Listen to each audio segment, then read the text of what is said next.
우리가 신앙생활을 하다 보면 우리 마음이 마치 롤러코스터 타는 것 마냥 오르락 내리락 시시각각 변할 때가 참 많죠. 우리가 우리의 상태나 우리의 행동에 따라 우리의 믿음의 상태 역시도 변할 때가 있습니다. 그래서 어떤 날에는 기도도 잘 안 되고 성경도 한 장도 눈에 안 들어옵니다. 그러면 괜히 마음이 어떻습니까? 좀 찝찝한 그런 마음이 들죠. 이런 날들이 반복되다 보면 죄책감이 밀려올 때도 있습니다. 이게 계속 오래되다 보면은 내가 죄를 짓고 계속 잘못된 생활을 하다 보면 나 이러다 구원 못 받는 거 아니야? 이런 어떤 불안한 마음까지도 들죠. 그러다가 또 어떤 때는 갑자기 정신을 번쩍 차립니다.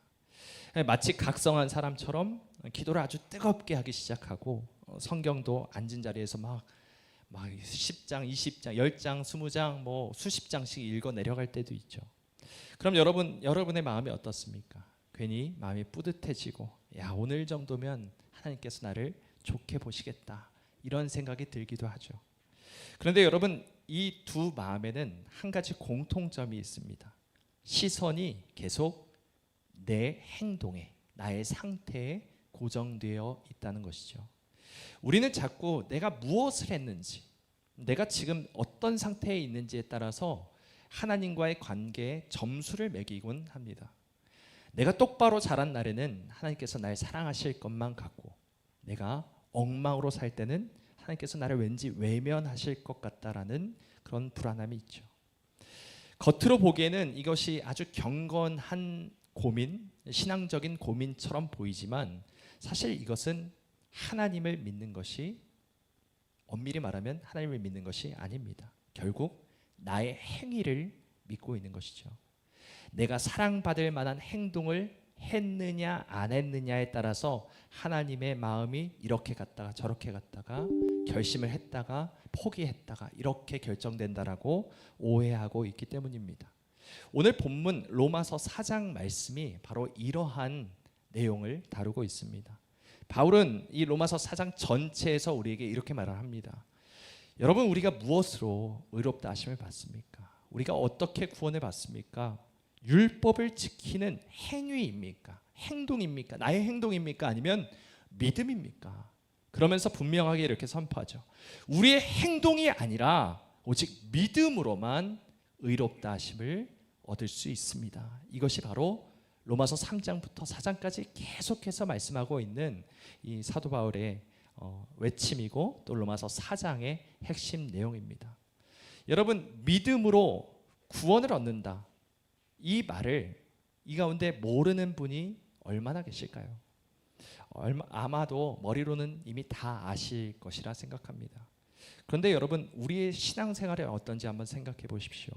내 오늘의 상태와 오늘의 행동에 따라서 구원의 확신이 생기기도 하고 없어지기도 하지는 않습니까? 그렇다면 우리는 여전히 우리가 행위로 구원받을 수 있다라고 생각하고 있는 것이죠. 오늘 이 시간 우리에게 주시는 이 말씀을 통해 우리의 믿음이 어떠한지 다시 한번 점검해 보길 원합니다. 내가 믿고 있는 것은 무엇인지, 여전히 내가 나 자신을 믿고 있는 것은 아닌지, 진짜 믿음이 무엇인지를 오늘 로마서 4장의 말씀을 통해 함께 깨닫는 시간이 되길 간절히 소망합니다. 오늘 본문에서 바울은 일하는 자의 비유, 하나의 비유를 말하는데 일하는 자와 일하지 않는 자에 대해서 말합니다. 어떤 내용인지 우리 함께 4절과 5절 말씀 함께 읽어보겠습니다. 4절, 5절입니다. 시작. 일하는 자에게는 보수로 여겨지거니와 일을 하지 아니하실지라도 경건하지 아니한 자를 의롭다 하시는 이를 믿는 자에게는 그의 믿음을 의로 여기시나니 아멘. 여러분, 이게 무슨 뜻인지 좀 이해가 되십니까? 조금 어려울 수 있을 것 같아요. 그래서 이 말씀을 조금 쉽게 이해하기 위해서 우리 일상을 좀 예로 들겠습니다. 여러분이 한 달 동안 직장에서 열심히 일을 했다고 생각해 보십시오. 그리고 월급날 통장에 찍힌 액수를 보았습니다. 그러면 여러분은 어떻게 하십니까? 사장님한테 찾아가서 뭐 이런 걸 다 주셨습니까? 아니 뭐 제가 이런 걸 받아도 되나요? 이렇게 말을 합니까? 아니면 어떻게 말합니까? 사장님한테 찾아가지도 않겠죠. 왜냐하면 당연히 내가 일한 것에 대한 대가를 받기 때문입니다. 여러분, 월급은 은혜가 아닙니다. 선물이 아닙니다. 그럼 무엇이죠? 보수죠. 내가 한 달간 땀 흘린 대가를 당연하게 지불받는 것입니다. 만약 사장님이 월급을 주면서 내가 대단한 걸 주는 것처럼, 은혜를 베푸는 것처럼 행동한다면 저 사람 뭐지? 이렇게 오히려 생각할 것입니다. 바울은 지금 이 말을 하고 있는 거예요. 4절 5절 말씀에서 이 말을 하고 있는 겁니다. 우리가 만약 이런 식으로 열심을 해서, 열심을 내서 뭔가를 했을 때 구원을 받는 것이라면 우리가 하나님께 감사할 이유가 뭐가 있겠습니까? 이런 말을 하는 것이죠. 내가 일한 만큼의 대가를 받는 것이라면 많이 일한 사람은 많이 받을 것이고 적게 일한 사람은 적게 얻을 것인데, 여러분, 구원이 이런 것입니까? 라고 우리에게 말하고 있는 것입니다. 바울은 구원이 우리의 행위로 되는 것이 아니라 믿음으로 얻어지는 것임을 증명하기 위해서 로마서 4장 내내 계속해서 한 인물을 우리에게 소개하고 있습니다. 누구죠? 아브라함입니다. 아브라함, 믿음의 조상이라고 대명사라고 알려진 이 아브라함입니다. 여러분 한번 생각해 보십시오. 아브라함이 언제 의롭다, 언제 구원을 얻었습니까? 너의 고향과 친척과 아버지의 집을 떠나 내가 지시한 땅으로 가라 라고 말씀하셨을 때, 그것을 순종했을 때 의롭다 하심을 받았습니까? 그렇지 않았죠. 그럼 언제일까요? 가는 곳마다 아브라함은 제단을 쌓고 하나님께 예배를 드렸습니다. 그럼 그때 의롭다 하심을 얻었습니까? 그렇지 않았습니다. 그럼 조카 롯이 군대에게 포로로 끌려갔을 때 목숨을 걸고 싸워서 그들을 온전히 구해내고 소돔 사람들을 다 구해내고 그들을 해방했을 때 의롭다 하심을 얻었습니까? 그것도 아닙니다. 그러면 아들 이삭을 바쳐라, 번제로 바치라 이렇게 말씀하셨을 때 그것에 순종했을 때 의롭다 하심을 받았습니까? 그것도 아닙니다. 여러분, 아브라함이 의롭다 하심을 얻은 것은 이런 행위를 했을 때 얻은 것이 아닙니다. 3절 말씀 우리 함께 읽어보겠습니다. 시작. 성경이 무엇을 말하느냐? 아브라함이 하나님을 믿음에 그것이 그에게 의로 여겨진 바 되었느니라. 아멘. 아브라함이 하나님을 믿음에, 하나님을 믿었을 때 그를 의롭다 여겨주셨습니다. 여러분, 아브라함이 자기 구원을 위해 한 일이 무엇이 있습니까? 아무것도 없어요. 대단한 일을 해낸 것이 아닙니다. 무슨 훌륭한 업적을 남겨서 하나님께서 너는 의롭다라고 말씀하신 것이 아닙니다. 그저 하나님이 하신 약속을 믿었을 뿐인데 구원을 받았습니다. 여러분, 이것이 바로 복음입니다. 우리가 다 아는 그 복음입니다. 내가 땀 흘려 일하고 받는 것은 보수라고 하지 은혜라고 하지 않습니다. 하지만 복음은 은혜입니다. 선물입니다. 값없이, 대가 없이 주어지는 것입니다. 만약 우리가 성경을 남들보다 더 열심히 보고 기도를 남들보다 오래 하고 봉사와 선행을 남들보다 많이 해서 의롭다라는 합격점을 받는다면 그것은 하나님이 우리에게 월급 주시는 것과 다를 것이 없다라고 지금 성경은 말하고 있는 것입니다. 그런데 여러분 한번 생각해 보십시오. 만약 하나님이 더 많이 일한 사람, 더 열심히 산 사람, 더 바르게 올바르게 살아간 사람, 더 노력한 사람에게 큰 은혜를 주시고 적게 일한 사람에게는 적게 주시는 분이라면 하나님의 방식이 이 세상의 방식과 다를 것이 무엇이겠습니까? 만약 천국에 갔는데 이 땅에서 얼마나 열심히 잘 살아났냐에 따라서 내가 누리는 게 다르고 내 명예가 다르고 대접받는 게 다르다면 천국이 이 세상과 나을 것이 무엇이죠? 결국 내 행위에 따라서 차별 대우를 받고 또 영원히 그 차별 속에 살아간다면 이것이 정말 우리가 소망하는 하나님 나라의 모습이겠습니까? 이건 오히려 이런 차별과 비교와 대우, 차별 대우를 받는 것은 오히려 이 세상에 살아가는 것보다 더 지옥 같은 일이 될 수도 있습니다. 왜냐하면 영원히 그렇게 살아가야 하기 때문입니다. 여러분, 천국은 그런 곳이 아닙니다. 성경은 분명하게 우리에게 말씀합니다. 이는 아무 육체도 하나님 앞에서 자랑하지 못하게 하려 하심이라. 하나님께서 우리의 행위가 아닌 믿음으로 구원을 주신 이유는 너무나도 분명합니다. 우리 가운데 그 누구도 내 실력으로 내가 이곳에 들어왔다라고 자랑하지 못하게 하시기 위함이죠. 여러분, 우리가 하나님 앞에 내세울 수 있는 것은 아무것도 없습니다. 아브라함도 모세도 다윗도 베드로도 어떤 사도들도 바울도, 그리고 오늘 저와 여러분도 하나님 앞에서는 그저 죄인일 뿐입니다. 우리가 다 알지 않습니까? 로마서 4장 5절 말씀 다시 한번 우리 읽어볼까요? 시작.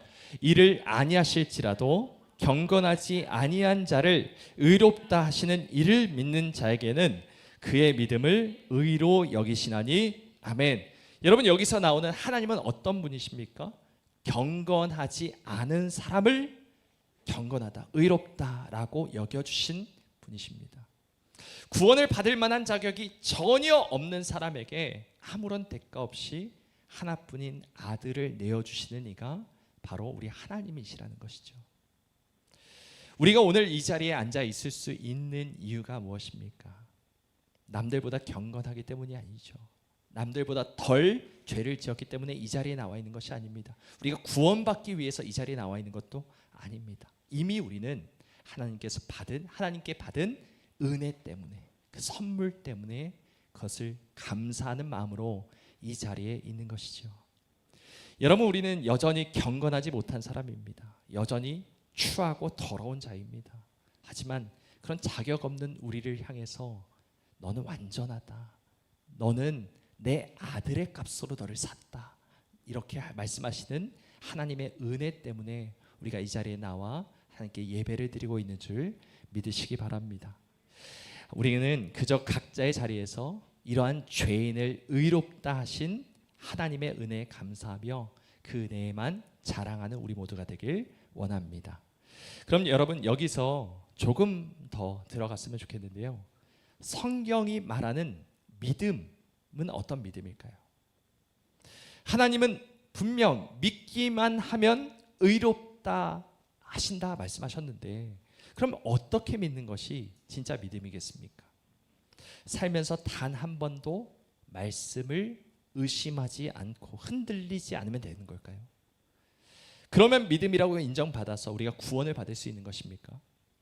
만약 조금이라도 의심이 생기거나 마음이 흔들리면 그거는 온전치 못한 믿음이라서 탈락하는 것일까요? 만약 이런 게 믿음이라면 저와 여러분 가운데 누가 구원을 받을 수 있겠습니까? 여러분, 우리는 이런 사람들입니다. 예배 드릴 때는 하나님, 내가 주님을 찬양합니다. 주님 경배합니다. 주님, 하나님 영광 받으시기에 합당하신 분이십니다. 막 이렇게 찬양합니다. 그러다가 교회에 나서면 어떻습니까? 세상 사람들처럼 살아갈 때가 얼마나 많이 있습니까? 교회 문만 나서면 현실이 눈앞에 보이니까 한숨이 나옵니다. 내가 마주하고 있는 그 현실을 자꾸 보다 보면 걱정이 되고 또 두려워지고 불안해집니다. 믿음이 왔다 갔다 흔들리죠. 이런저런 크고 작은 고난이 닥쳐오면 어떻습니까? 하나님이 정말 살아계실까? 내가 정말 구원받은 사람일까? 이런 나도 하나님께서 사랑하신다 말씀하실까? 불안해집니다. 이게 연약한 우리들의 현실이라는 것이죠. 우리는 아브라함을 대단한 믿음의 소유자라고 생각을 합니다. 하지만 사실 아브라함도 우리랑 똑같이 흔들렸습니다. 똑같이 불안했습니다. 하나님께서 가나안 땅에 있으라 하셨는데 아브라함이 어떻게 합니까? 기근이 들었다고, 흉년이 들었다고 애굽으로 그냥 가버립니다. 또 자기 목숨을 부지하겠다고 아내를, 사라를 여동생이라고 2번이나 속입니다. 비겁한 사람이었죠. 그리고 하나님의 약속을 기다리다 지쳐서 내가 너에게 자손을 주겠다, 무수히 많은 자손을 주겠다, 이렇게 약속했음에도 불구하고, 하나님의 약속을 3번이나 받았음에도 불구하고 불안해져서 그 약속을 믿지 못해서 누구를 취합니까? 여종 하갈을 취하고 이스마엘이라는 그 아들을 낳는 대형 사고를 칩니다. 하지만 여러분, 오늘 본문 말씀이 우리에게 주는 위로가 무엇이겠습니까? 이렇게 의심 많고 수없이 믿음이 흔들렸던 아브라함을 하나님께서 의롭다고 여겨 주신 것입니다. 여러분, 여겨주셨다라는 게 무슨 뜻이냐면 그냥 의롭다고 쳐주신 겁니다. 의롭지 않은데 의로운 사람처럼 생각해 주신다는 것이죠. 여러분, 한번 여러분의 성경 가운데 로마서 4장 가운데 여겨주셨다라는 단어가 얼마나 많이 나오는지 한번 찾아봤으면 좋겠습니다. 10번이나 반복해서 나오는데요. 한번 체크해 볼까요? 여러분 혹시 펜이 있으면 한번 동그라미 치거나 체크를 했으면 좋겠습니다. 3절을 한번 보시면 이렇게 나오죠. 3절에 성경이 무엇을 말하느냐? 아브라함이 하나님을 믿음에 그것이 그에게 의로 여겨진 바 되었느니라. 여겨졌다는 것이지 의로운 사람이 된 것이 아닙니다. 4절도 이렇게 나옵니다. 일하는 자에게는 그 삭시 은혜로 여겨지지 아니하고 여겨진다라는 표현이 또 나오죠. 또 5절에도 이렇게 나옵니다. 그의 믿음을 의로 여기시나니. 6절도 똑같이 말합니다. 하나님께 의로 여기심을 받는 사람이라고 나오고요. 9절도 이렇게 말합니다. 아브라함에게는 그 믿음이 의로 여겨졌다 하노라. 10절도 그것이 어떻게 여겨졌느냐. 11절 그들도 의로 여기심을 얻게 하려 하심이라. 22절로 한번 넘어갈까요? 22절 그러므로 그것이 그에게 의로 여겨졌느니라. 23절 그에게 의로 여겨졌다 기록된 것은. 또 24절 마지막으로 의로 여기심을 받을 우리도 위함이니 라고 10번이나 나옵니다. 여러분 이 사실을 꼭 기억하시기 바랍니다. 여러분의 성경으로 그냥 체크해놓은 것을 잊어버리지 마시고요. 이게 내 이야기구나 라는 것을 꼭 기억하시기 바랍니다. 아브라함은 자기 스스로의 의지나 노력으로 의로운 사람이 된 것이 아닙니다. 아브라함은 우리와 성정이 똑같은 연약하고 믿음이 날마다 흔들렸던 사람이었습니다. 하지만 이런 아브라함을 하나님께서 의롭다고 쳐주셨습니다. 사실 아브라함은 전혀 의롭지 않았습니다. 죽을 때까지 의로운 사람이 된 것이 아닙니다. 여전히 넘어지는 죄인일 뿐이었습니다. 믿음으로 구원을 받는다고 하지만 그 믿음조차 너무 부족한 사람이 아브라함이었다는 것입니다. 그런데 오늘 본문 20절부터 22절 말씀을 보면 조금 이상한, 이해가 안 되는 내용이 등장합니다. 우리 함께 20절부터 22절 말씀을 함께 읽겠습니다. 시작. 믿음이 없어 하나님의 약속을 의심하지 않고 믿음으로 견고하여져서 하나님께 영광을 돌리며 약속하신 그것을 또한 능히 이루실 줄을 확신하였으니 그러므로 그것이 그에게 의로 여겨졌느니라. 아멘. 여러분 이 말씀이 이해가 되십니까? 피곤하셔서 좀 집중이 안 되시나요? 20절부터 22절까지의 말씀을 읽으면은 이상한 것을 깨달으셔야 합니다. 뭔가 이상합니다. 성경은 아브라함이 지금 뭐라고 말하는 거예요? 하나님의 약속을 한 번도 의심하지 않았다라고 말하고 있는 것입니다. 하지만 여러분 실제로는 아니지 않습니까? 아까 말씀드렸던 아브라함은 수없이 의심한 사람입니다. 수없이 흔들렸고 수없이 넘어졌습니다. 그런데 왜 성경은 그가 한 번도 의심하지 않은 것처럼, 한 번도 흔들리지 않은 완벽한 사람인 것처럼 말씀하시는 걸까요? 이거는 우리가 믿음에 대해서 좀 큰 오해를 할 때가 있기 때문입니다. 우리는 흔히 믿음을 내가 믿는 것이라고 생각합니다. 믿음의 주체가 나라고 생각합니다. 어떤 힘든 상황이 와도 절대 하나님을 의심하지 않고 하나님의 말씀만 끝까지 신실하게 붙들고 악착같이 버티는 것이 믿음이라고 생각합니다. 하지만 여러분 이 땅에 있는 어느 누구도 이것을 완벽하게 해낼 사람이 없습니다. 아브라함뿐만이 아니라 성경에 있는 그 어떤 사람도 이렇게 하지 못했습니다. 여러분 우리 중에 누가 나는 평생 한 번도 하나님을 의심한 적이 없습니다라고 자신할 사람이 있겠습니까? 하지만 성경이 말하는 믿음은 이런 것이 아닙니다. 예를 하나를 더 드릴게요. 이해를 돕기 위해서 여러분 꽁꽁 얼어붙은 한강을, 요즘은 얼어붙은 한강을 건너면 안 되지만 위험한 일이지만 예를 들어서 생각해 보십시다. 옛날에 많이 그랬잖아요. 그래서 한강을 건너가 본다고 생각해 보십시오. 영하 20도 30도 너무 추워서 꽁꽁 얼었습니다. 정말 꽁꽁 얼었어요. 그런데 어떤 사람은 딱 보니까 이건 정말 꽝꽝 얼었기 때문에 그냥 가도 절대로 내가 이 얼음이 안 깨진다고 생각하고 당당하게 걸어갑니다. 그런데 어떤 사람은 야 이거 이러다 깨지면 난 죽는데 라고 생각하면서 불안해서 1시간, 2시간, 3시간 하루 종일 걸립니다. 그럼 여러분 누가 한강을 건널 수 있을까요? 정답은 둘 다입니다. 둘 다죠. 여러분 강을 건너는 것은 그 사람의 확신의 정도가 아닙니다. 조금 천천히 가고 빨리 갈 뿐이지 둘 다 똑같이 강을 건널 수 있습니다. 확신의 정도에 따라서 강을 건널 수 있냐 없냐가 아니라 얼음의 두께가 어느 정도냐에 따라서 건널 수 있느냐 없느냐를 가릴 수 있다는 것이죠. 여러분 내가 얼마나 굳게 믿고 있느냐, 내가 얼마나 흔들리지 않느냐가 나를 구원하는 것이 아닙니다. 내가 믿고 있는 그 대상이 얼마나 흔들리지 않는 분이냐가 중요한 것이죠. 내가 아무리 의심하고 흔들린다 해도 내가 딛고 서 있는 예수 그리스도께서 반석이시라면, 절대로 흔들리지 않는 분이라면 나는 안전한 것입니다. 여러분 히브리서 11장 2절 말씀을 다시 우리 함께 읽겠습니다. 시작. 믿음의 주요 또 온전하게 하시는 이인 예수를 바라보라. 아멘. 여러분 믿음의 주체는 내가 아닙니다. 믿음의 주인은 누구십니까? 예수 그리스도이십니다. 우리의 믿음의 대상이 누구인가가 중요한 것이지 우리가 얼마나 세게 믿느냐가 중요한 것이 아니라는 것이죠. 여러분 자꾸만 흔들리는 나를 바라보지 마십시오. 나는 평생 죽을 때까지 흔들릴 것입니다. 이랬다 저랬다 변할 것입니다. 사람이 다 그렇습니다. 누구나 다 그렇습니다. 내 믿음이 왜 이 모양일까? 왜 이렇게 약할까? 왜 자꾸 이렇게 넘어질까? 탄식하거나 절망하지 마십시오. 원래 우리는 그렇습니다.